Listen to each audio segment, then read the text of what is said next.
नमस्कार विद्यार्थियों, मैं गोविंद कुमार संध्या कंप्यूटर के यूट्यूब चैनल पर आप सभी का हार्दिक स्वागत एवं अभिनंदन करता हूँ।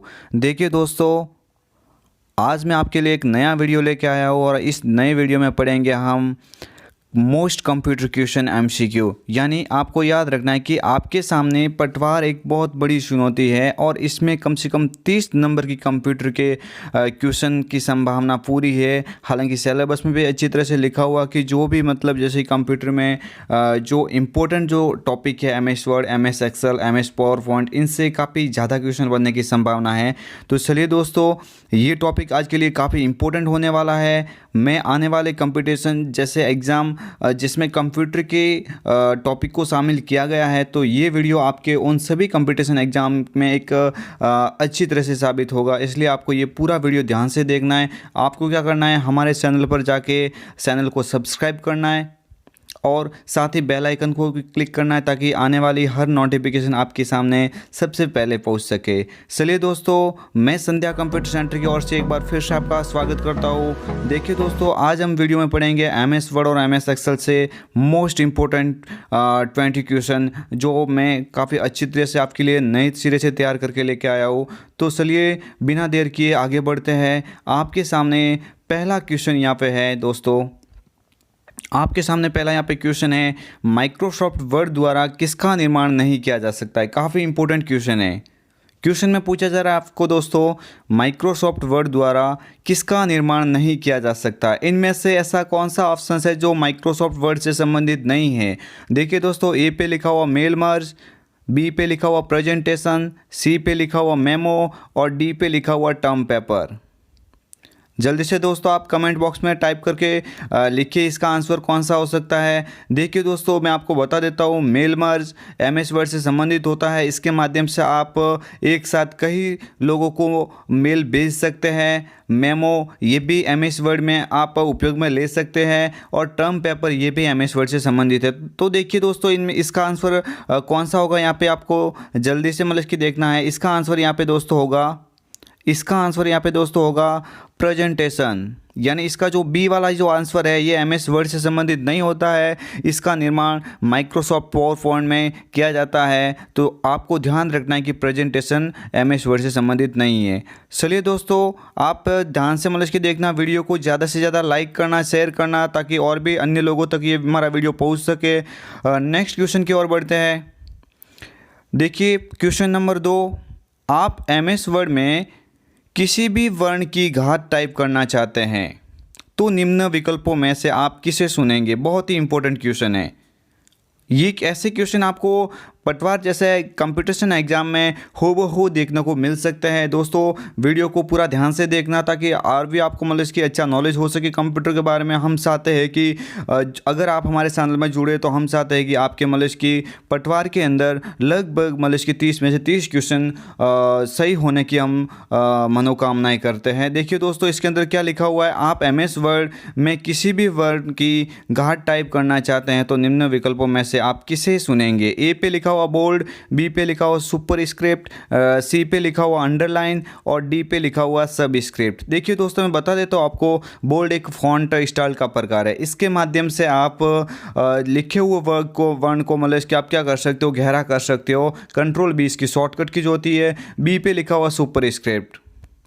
तो यहाँ पे देखिए दोस्तों, सुपर स्क्रिप्ट के माध्यम से आप क्या कर सकते हो, किसी भी वर्ड के ऊपर मतलब कि आप घात टाइप में मतलब कि कोई भी लिख सकते हैं। यानी स्क्वायर के रूप में आपको भी लिखने के लिए किस विकल्प का चयन करेंगे, यहाँ पे देखिए दोस्तों सुपर स्क्रिप्ट का उपयोग करेंगे। बाकी अंडरलाइन ये कंट्रोल U इसकी शॉर्टकट की जो होती है, ये किसी वर्ड के नीचे की ओर मतलब कि रेखा खींचने का कार्य करवाता है। सब स्क्रिप्ट सुपर स्क्रिप्ट का जस्ट उल्टा होता है। यानी जिस प्रकार ऊपर की ओर लिखने के लिए सब स्क्रिप्ट तो सुपर स्क्रिप्ट का उपयोग करेंगे, इसी प्रकार नीचे की ओर लिखने के लिए सब स्क्रिप्ट का उपयोग कर सकते हैं। चलिए दोस्तों, नेक्स्ट क्वेश्चन की ओर बढ़ते हैं। आप हमारे वीडियो को पूरा देखना। वीडियो पे अगर नए हो तो चैनल को सब्सक्राइब करना ताकि और भी अच्छे से अच्छे वीडियो हम आपके लिए लेके आ सके। क्वेश्चन नंबर 3 देखो, यहाँ पे क्या पूछा जा रहा है, हेडर व फुटर को इंसर्ट करने का कमांड किस टैब में मिलता है। बहुत ही इंपॉर्टेंट क्वेश्चन आपके लिए दोस्तों। हेडर और फुटर की बात हो रही है। हेडर और फुटर को मतलब इसकी आप MS वर्ड में या और भी अन्य डॉक्यूमेंट में इंसर्ट करना चाहते हो तो किस कमांड ये कमांड है वो किस टैब में आपको मिलेगा। ए पे लिखा हुआ एडिट, बी पे लिखा हुआ व्यू, सी पे लिखा हुआ इंसर्ट और डी पे लिखा हुआ फॉर्मेट। जल्दी से दोस्तों कमेंट करके मेरे को बताओ इसका आंसर कौन सा हो सकता है जिसमें हेडर और फुटर मतलब इसकी समाहित होता है। वो ये जो कमांड है हेडर और फुटर वो कौन से टैब में उपस्थित होता है, तो जल्दी से दोस्तों बताइए इसका आंसर कौन सा हो सकता है। यहाँ पे देखो दोस्तों, इसका जो आंसर होगा वो होगा इंसर्ट। आप हेडर और फुटर कमांड का उपयोग इंसर्ट टैब के माध्यम से कर सकते हैं। हेडर और फुटर, हेडर जहाँ पे मतलब पेज के सबसे ऊपरी भाग में मतलब कि कोई आपको नोट्स लिखने की अनुमति देता है, भाई फुटर आपको पेज के अंतिम भाग में लिखने के लिए मतलब इसकी आपको सुविधा प्रदान करता है। तो ये एक अच्छा कमांड है जो इंसर्ट टैब के अंदर मौजूद होता है। नेक्स्ट क्वेश्चन की ओर बढ़ते हैं दोस्तों। क्वेश्चन नंबर 4, MS वर्ड में कितने प्रकार के अलाइनमेंट होते हैं। बहुत इंपॉर्टेंट क्वेश्चन है दोस्तों। MS वर्ड 2010 में कितने प्रकार के अलाइनमेंट होते हैं, जल्दी से कमेंट कीजिए इसका आंसर कौन सा हो सकता है। देखिए दोस्तों, अलाइनमेंट के टाइप्स होते हैं MS वर्ड के अंदर। अलाइनमेंट के जो टाइप्स होते हैं MS वर्ड के अंदर वो दोस्तों होते हैं कितने, 4 होते हैं। कितने होते हैं दोस्तों, 4 होते हैं। देखिए दोस्तों, alignment text left, alignment text centre, alignment text right और अलाइनमेंट टेक्स्ट जस्टिफाई। ये आपको अच्छे से इसका वीडियो भी मैंने बनाया हुआ है, मतलब इसको आप व्यवस्थित रूप से वहाँ पे भी देख सकते हैं। नेक्स्ट क्वेश्चन की ओर बढ़ते हैं दोस्तों। निम्न में से कौन सा MS वर्ड में फॉन्ट स्टाइल नहीं है। बहुत ही इंपॉर्टेंट क्वेश्चन है, ये कई बार एग्जाम में पूछा गया है, तो आपको याद रखना है इसका कौन सा आंसर यहाँ पे हो सकता है। जल्दी से कमेंट कीजिए, निम्न में से कौन सा MS वर्ड में फॉन्ट स्टाइल नहीं है। देखिए दोस्तों, ए पे लिखा हुआ सुपर स्क्रिप्ट, बी पे लिखा हुआ बोल्ड, सी पे लिखा हुआ रेगुलर और डी पे लिखा हुआ इटैलिक। बहुत ही इंपॉर्टेंट क्वेश्चन है, आपके हिसाब से कौन सा इसका आंसर हो सकता है, आप जल्दी से कमेंट कीजिए। यहाँ पे दोस्तों आपको याद रखना है, यहाँ पे आपको याद रखना है कि यहाँ पे 4 ऑप्शंस दिए हुए हैं, सुपर स्क्रिप्ट, बोल्ड, रेगुलर और इटैलिक। तो आपको याद रखना है इनमें से कौन सा नहीं होता है। सुपर स्क्रिप्ट एक फॉन्ट स्टाइल का प्रकार नहीं है, जबकि बोल्ड, रेगुलर और इटैलिक ये तीनों के तीनों फॉन्ट स्टाइल के प्रकार होते हैं। तो देखिए दोस्तों, इसका आंसर कौन सा हो जाएगा, सुपर स्क्रिप्ट हो जाएगा।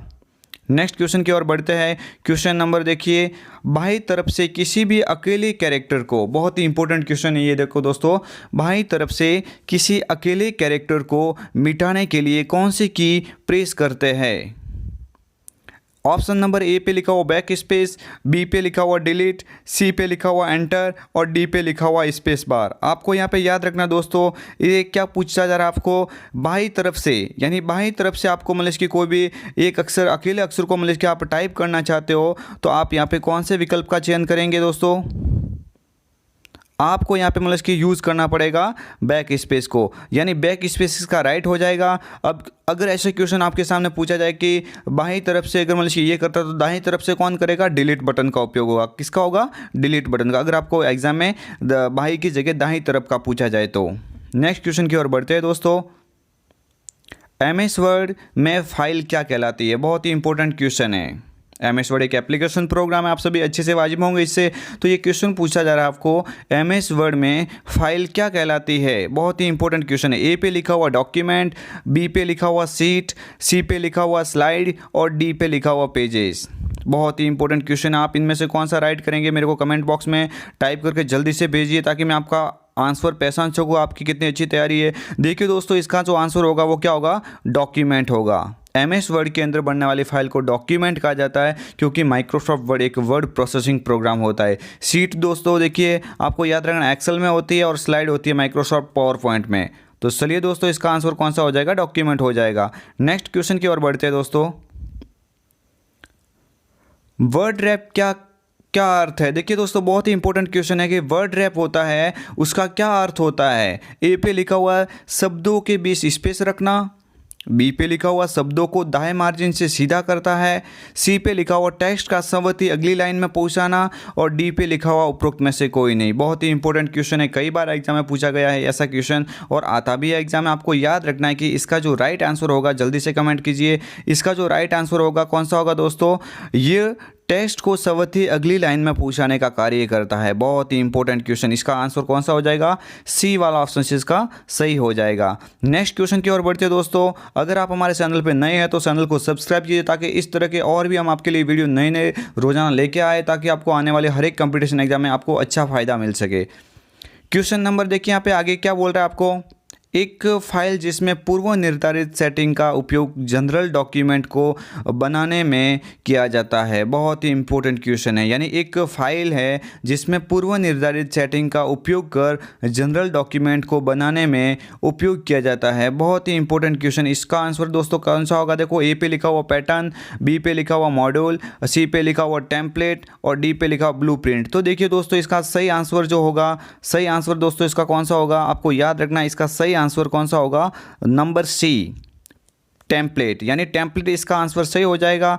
ध्यान से देखना दोस्तों। और नेक्स्ट क्वेश्चन की ओर बढ़ते हैं। नेक्स्ट क्वेश्चन क्या पूछ रहा है आपको? बहुत ही इंपॉर्टेंट क्वेश्चन है। स्पेलिंग चेक करने की शॉर्टकट कीज है। बहुत ही इंपॉर्टेंट क्वेश्चन है। निम्न में से किस शॉर्टकट कीज का उपयोग करके आप एमएस वर्ड या अन्य प्रोग्राम के अंदर ग्रामेटिकल एरर को शो कर सकते हैं, यानी उससे दिखाने का कार्य हो जाएगा स्पेलिंग कौन सी मिस्टेक है आपकी। तो कौन सी ऐसी कीज है जो एमएस वर्ड में स्पेलिंग को चेक करने वाली शॉर्टकट कीज है? तो आपको याद रखना दोस्तों, ए पे लिखा हुआ F7, बी पे लिखा हुआ F8, सी पे लिखा हुआ F9 और डी पे लिखा हुआ F1। कौन सा करेंगे दोस्तों? जल्दी से कमेंट कीजिए। इसका जो सही आंसर होगा वो होगा दोस्तों F7। कौन सा होगा दोस्तों? F7 वाला इसका राइट आंसर होगा। नेक्स्ट देखो, आगे वाले क्वेश्चन में बढ़ते हैं। नेक्स्ट देखिए दोस्तों, जो आगे क्वेश्चन लिखा हुआ है वो है, देखिए दोस्तों क्या लिखा है यहाँ पे, कट व कॉपी करने पर सिलेक्टेड टेक्स्ट कहाँ चला जाता है। यानी आपको याद रखना, अगर आप कट और कॉपी कर रहे हो तो जो सिलेक्टेड टेक्स्ट होगा वो कहाँ पे मतलब इसका आपको उपस्थित देखने को मिलेगा। तो आपको याद अच्छे से रखना है। एमएस वर्ड में यहाँ पे ग्रुप से बात हो रही है। होम टैब के अंदर एक ग्रुप होता है। देखो, ए पे यहाँ पे लिखा हुआ रिसाइकल बिन, बी पे लिखा हुआ माई कंप्यूटर, सी पे लिखा हुआ क्लिप बोर्ड और डी पे लिखा हुआ डेस्कटॉप। आपको अच्छे से याद रखना है कि क्वेश्चन में क्या पूछा जा रहा है। कट व कॉपी करने पर, कट वो कॉपी करने पर सिलेक्टेड टेक्स्ट कहाँ चला जाता है, आपको याद रखना अच्छे से। इसका जो राइट आंसर होगा दोस्तों, वो राइट आंसर इसका होगा option number C, clipboard. Next देखो क्वेश्चन, आगे की ओर बढ़ते हैं दोस्तों। एमएस वर्ड में डिफ़ॉल्ट व्यू होता है। इनमें से ऐसा कौन सा ऑप्शन जो एमएस वर्ड में डिफ़ॉल्ट व्यू आपको दिखाई देगा? ए पे लिखा हुआ प्रिंट लेआउट व्यू, बी पे लिखा हुआ हेडलाइन व्यू, सी पे लिखा हुआ वेब लेआउट व्यू और डी पे लिखा हुआ आउटलाइन व्यू। देखिए दोस्तों, जल्दी से कमेंट कीजिए इसका आंसर कौन सा होगा। एमएस वर्ड में डिफ़ॉल्ट व्यू होता है। बहुत ही इंपॉर्टेंट क्वेश्चन है दोस्तों। इसका जो राइट आंसर होगा दोस्तों, इसका जो राइट आंसर होगा वो दोस्तों कौन सा होगा? Question option number A, print layout view के माध्यम आप मतलब इसकी वहाँ पे मतलब देखेंगे, इसका ये डिफ़ॉल्ट व्यू होता है। जब आप प्रिंट लोगे तो ये ऑलरेडी मतलब इसकी आपको पहले दिखाएगा कि ये प्रिंट कैसी बाहर निकलेगी। नेक्स्ट क्वेश्चन देखो दोस्तों, यहाँ पे एमएस वर्ड 2010 में डॉक्यूमेंट में एक से ज़्यादा पिक्चर्स को सिलेक्ट करने के लिए किस शॉर्टकट कीज को प्रेस करते हैं? बहुत ही इंपॉर्टेंट क्वेश्चन है। वैसे ये क्वेश्चन बहुत इजी है। एमएस वर्ड में डॉक्यूमेंट में एक से ज़्यादा पिक्चर्स को अगर आप सिलेक्ट करना चाहते हो तो निम्न में से कौन सी शॉर्टकट कीज का आप चयन करेंगे? आपको याद रखना, ए पे लिखा हुआ अल्ट, बी पे लिखा हुआ कंट्रोल, सी पे लिखा हुआ कंट्रोल ए और डी पे लिखा हुआ ये सभी। आप इनमें से दोस्तों कौन सा करेंगे? जल्दी से कमेंट कीजिए। इसका आंसर कौन सा होगा? Option number C, control A के माध्यम से आप एक से ज़्यादा ऑप्शंस को सेलेक्ट कर सकते हैं। नेक्स्ट क्वेश्चन देखिए दोस्तों, एक्सेल में शीट का डिफ़ॉल्ट व्यू होता है। बहुत ही इंपॉर्टेंट क्वेश्चन है। अगर आप माइक्रोसॉफ्ट एक्सेल में शीट का जो डिफ़ॉल्ट व्यू होगा वो कैसा मतलब कि होता है? वर्क, ऑटो, नॉर्मल या रोमन? जल्दी से कमेंट कीजिए दोस्तों, इसका आंसर कौन सा होगा। नेक्स्ट आपको मतलब कि याद रखना है, इसका जो आंसर होगा वो हमेशा कौन सा होगा? ये डिफ़ॉल्ट मतलब इसकी कैसा दिखता है एमएस वर्ड में, मतलब एमएस एक्सेल में आपको शीट का व्यू नॉर्मल व्यू होता है पहले से। ठीक है, देखिए दोस्तों, नेक्स्ट क्वेश्चन की ओर बढ़ते हैं हम। निम्नलिखित में से कौन सा फॉर्मूला या सूत्र सही रूप से प्रविशिष्ट है? ठीक है ना, आपको याद रखना है यहाँ पे फॉर्मूला इनमें से कौन सा मतलब इसकी सही माना जा सकता है। ए पे लिखा हुआ है बराबर सम, कोष्टक में लिखा हुआ A1 A10, बी पे लिखा हुआ बराबर सम, कॉलन दिया हुआ A10 A1 A10 दिया हुआ है, सी पे दिया हुआ मतलब इसकी इस टाइप से देखो। तो आपको यहाँ पे याद रखना है कि हमेशा कोई भी मतलब इसकी दो संख्या के बीच में अगर आप सिलेक्ट करते हो तो उसमें जो सेल होती है सेल एड्रेस के बीच में हमेशा कॉलन का सिंबल लगता है दोस्तों। किसका लगता है? कॉलन का सिंबल लगता है। तो इसका जो राइट आंसर हो जाएगा दोस्तों वो कौन सा होगा दोस्तों? सी वाला ऑप्शन इसका राइट आंसर होगा। ठीक है दोस्तों, नेक्स्ट क्वेश्चन की ओर हम बढ़ते हैं। क्वेश्चन देखिए बहुत ही इम्पोर्टेंट है। सेल के चारों ओर एक काले रंग की सीमा को क्या संकेत करती है? यानी सेल के रो और कॉलम से मिलकर जो बनने वाली जो बॉक्स होता है उसको सेल कहा जाता है एक्सेल के अंदर। तो ये क्वेश्चन के अंदर बोल रहा है कि जो चारों ओर मतलब इसकी काले रंग की मतलब इसकी एक सीमा को दर्शाता है, संकेत करती है, उसको क्या कहा जाएगा? यानी वो मतलब इसकी आपको याद रखना है। ए पे लिखा हुआ सेल संदर्भ, बी पे लिखा हुआ नेम बॉक्स, सी पे लिखा हुआ सक्रिय सेल और डी पे लिखा हुआ है सेल पता। तो आपको याद रखना दोस्तों इसका आंसर, राइट आंसर इसका कौन सा हो जाएगा दोस्तों? इसका होगा सी ऑप्शन सही, यानी सक्रिय सेल इसका राइट आंसर होगा। नेक्स्ट क्वेश्चन की ओर बढ़ते हैं दोस्तों। एक्सेल में चार्ट बनाते समय किसी विशेष सूचना को मुख्य रूप से दर्शाने के लिए निम्न में से किसका प्रयोग किया जाता है? किसका प्रयोग होता है? देखो दोस्तों आपको याद रखना ये क्वेश्चन कई बार RSET एग्जाम में पूछा गया है। पटवार भर्ती के लिए बहुत ही इंपॉर्टेंट क्वेश्चन है, ये आपको याद रखना है। ऐसे क्वेश्चन आ सकते हैं एग्जाम में। वैसे सिलेबस के अकॉर्डिंग काफ़ी अच्छा टॉपिक है एक्सेल का, तो आपको याद रखना है कि इस टाइप के क्वेश्चन आपको पटवार के अंदर जरूर देखने को मिल सकता है। तो क्या क्वेश्चन पूछ रहा है देखो, आप इस पर पढ़ते हैं इसको। एक्सेल में चार्ट बनाते समय किसी विशेष सूचना को मुख्य रूप से दर्शाने के लिए निम्न में से किसका प्रयोग किया जाता है? बहुत ही इंपॉर्टेंट क्वेश्चन। देखिए दोस्तों इसका राइट आंसर कौन सा होगा? देखो ए पे लिखा हुआ है लीजेंड, बी पे लिखा हुआ डेटा लेबल, सी पे लिखा हुआ टाइटल और डी पे लिखा हुआ सीट के नेम। तो आपको याद रखना है इसका जो राइट आंसर होगा वो दोस्तों होगा डेटा लेबल। ठीक है दोस्तों, डेटा लेबल इसका राइट आंसर होगा। नेक्स्ट क्वेश्चन की ओर बढ़ते हैं। MS एक्सेल 2010 में बाय डिफ़ॉल्ट कितनी शीट होती है? देखो दोस्तों एक्सेल एक बहुत इंपॉर्टेंट प्रोग्राम है, माइक्रोसॉफ्ट कंपनी द्वारा विकसित एक एप्लीकेशन प्रोग्राम है। बहुत ही ज़्यादा मात्रा में इसके अंदर लंबा डेटा थोड़ा रखा जा सकता है। इसमें रो की संख्या बहुत ज़्यादा होती है, कॉलम की संख्या भी होती है। तो आपको याद रखना है कि जो बाय डिफ़ॉल्ट जो पहले से सीट की संख्या दी हुई होती है एक वर्कबुक के अंदर, वो सीट की संख्या कितनी होती है? तो आपको याद रखना ए पे लिखा हुआ 1, बी पे लिखा हुआ 3, सी पे लिखा हुआ 4 और डी पे लिखा हुआ इनमें से कोई नहीं। आपको दोस्तों यहाँ पे इसका राइट आंसर जल्दी से कमेंट करके बताओ कितनी होती है डिफ़ॉल्ट व्यू। आपको याद रखना दोस्तों कितनी होती है? 3 होती है, यानी बी वाला इसका आंसर क्या हो जाएगा? राइट हो जाएगा। नेक्स्ट क्वेश्चन की ओर बढ़ते हैं दोस्तों। MS एक्सेल 2010 में किस पैकेज में होता है? बहुत ही इंपॉर्टेंट क्वेश्चन है। MS एक्सेल 2010 किस पैकेज में होता है? ए पे लिखा हुआ Microsoft office, MS office, B पे लिखा हुआ है कोरेल ड्रो, सी पे लिखा हुआ पेज मेकर और डी पे लिखा हुआ टैली। बहुत ही इंपॉर्टेंट क्वेश्चन है दोस्तों। कौन सा होगा इसका राइट आंसर? ये सभी को आना चाहिए दोस्तों, कमेंट करिए जल्दी। इसका राइट आंसर कौन सा होगा दोस्तों? Option number A, MS office. ठीक है दोस्तों, नेक्स्ट क्वेश्चन की ओर बढ़ते हैं दोस्तों।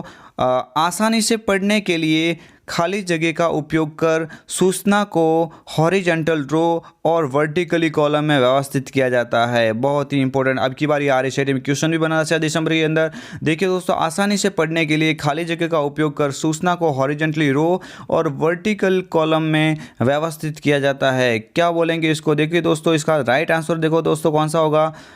ए पे लिखा हुआ सेल, बी पे लिखा हुआ सीट, सी पे लिखा हुआ बॉक्स और डी पे लिखा हुआ है टेबल। तो देखिए दोस्तों इसका जो राइट आंसर होगा दोस्तों वो राइट आंसर कौन सा है? जल्दी से कमेंट कीजिए। इसका जो राइट आंसर होगा ऑप्शन नंबर डी, यानी टेबल। नेक्स्ट देखो क्वेश्चन की ओर बढ़ते हैं दोस्तों। नेक्स्ट क्वेश्चन है, एक्सेल में बनने वाली शीट को निम्न में से क्या कहा जाता है? ए पे लिखा हुआ डॉक्यूमेंट शीट, बी पे लिखा हुआ स्प्रेडशीट, सी पे लिखा हुआ फाइल शीट और डी पे लिखा हुआ है फोल्डर शीट। जल्दी से कमेंट कीजिए दोस्तों कौन सा होगा इसका? एक्सेल में बनने वाली शीट होती है इसको क्या कहा जाता है? तो देखिए दोस्तों इसको जो शीट बनती है एक्सेल के अंदर, उस एक्सेल के अंदर बनने वाली शीट को क्या कहा जाता है? ऑप्शन नंबर बी, यानी स्प्रेडशीट। देखिए दोस्तों हम आपके लिए मतलब इसकी बहुत इंपॉर्टेंट क्वेश्चन ये लेके आए हैं, और भी आपको मतलब इसके आगे बढ़ना है। चैनल के ऊपर अगर नए हो तो चैनल को सब्सक्राइब कीजिएगा ताकि और भी आपको अच्छे से अच्छे वीडियो देखने को मिल सके आगे। क्वेश्चन नंबर देखिए आगे बढ़ते हैं। एक्सेल 2003 का एक्सटेंशन नेम, एक्सेल 2007 का एक्सटेंशन नेम और एक्सेल 2010 का एक्सटेंशन नेम क्रमशः है। ए पे लिखा हुआ excel S X comma excel S and excel S X. B पे लिखा हुआ है excel S XL S X XL S X. तो देखिए दोस्तों इस टाइप से आपके सामने श्रृंखला दी हुई, जल्दी से पहचान कीजिए कि इसमें क्रमशः 2003, 2007 और 2010 का कौन सा क्रमशः मतलब इसके एक एक्सटेंशन नेम का प्रारूप है। देखिए दोस्तों आपको याद रखना है कि 2010 और 2007 का सेम होता है, जबकि 2003 होता है, 2000 जो 3 एक्सटेंशन नेम है वो थोड़ा मतलब इसकी उसके पीछे एक्स जो लगा वो हटा दिया गया। तो इसका राइट आंसर कौन सा होगा दोस्तों?